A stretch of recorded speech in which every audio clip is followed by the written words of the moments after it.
Hi, idli தோசைக்கு ஒரு தடவை இந்த சட்னி செஞ்சு பாருங்கள். இது ரொம்ப டேஸ்ட்டாக இருக்கும். எல்லாருமே ரொம்ப விரும்பி சாப்பிடுவாங்க. ரொம்ப ஈஸியாகவுமே செஞ்சிடலாம். நான் அதுக்காக ஒரு பேனில் தேவையான அளவு எண்ணெய் ஊற்றிக்கிறேன். எண்ணெய் நல்லா சூடானதுக்கப்புறமா ஒரு 2 டேபிள் ஸ்பூன் அளவு கடலைப்பருப்பு சேர்த்துக்கிறேன்.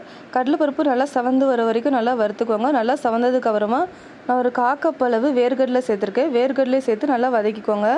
நான் வறுத்த வேர்க்கடலை தான் சேர்த்தனால லைட்டாக தான் வதக்கியிருக்கேன். ஒரு 4 காஞ்ச மிளகாய் சேர்த்துக்கோங்க. ஒரு மீடியம் சைஸ் பல்லாரி அந்த மாதிரி கட் பண்ணி அதையும் சேர்த்து நல்லா வதக்கிக்கோங்க. ஒரு தக்காளி பழத்தை இந்த மாதிரி கட் பண்ணி சேர்த்துக்கோங்க.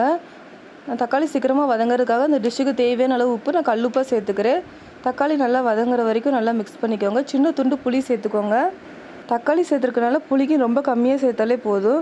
நல்லா ஆறுனதுக்கப்புறமா மிக்ஸி ஜாருக்கு மாற்றி நல்லா இந்த மாதிரி அரைச்சி எடுத்துக்கோங்க. இது தண்ணி சேர்க்காமல் நல்லா சூடான சாதம் கூட போட்டு பசங்க சாப்பிட்றப்பமே ரொம்ப நல்லாயிருக்கும். நான் இன்றைக்கி இட்லிக்காக செஞ்சுருக்கனால கொஞ்சமாக தண்ணி கலந்து தாளித்து ஊற்றிக்கிறேன். நீங்களும் ட்ரை பண்ணி பாருங்கள். தேங்க்யூ.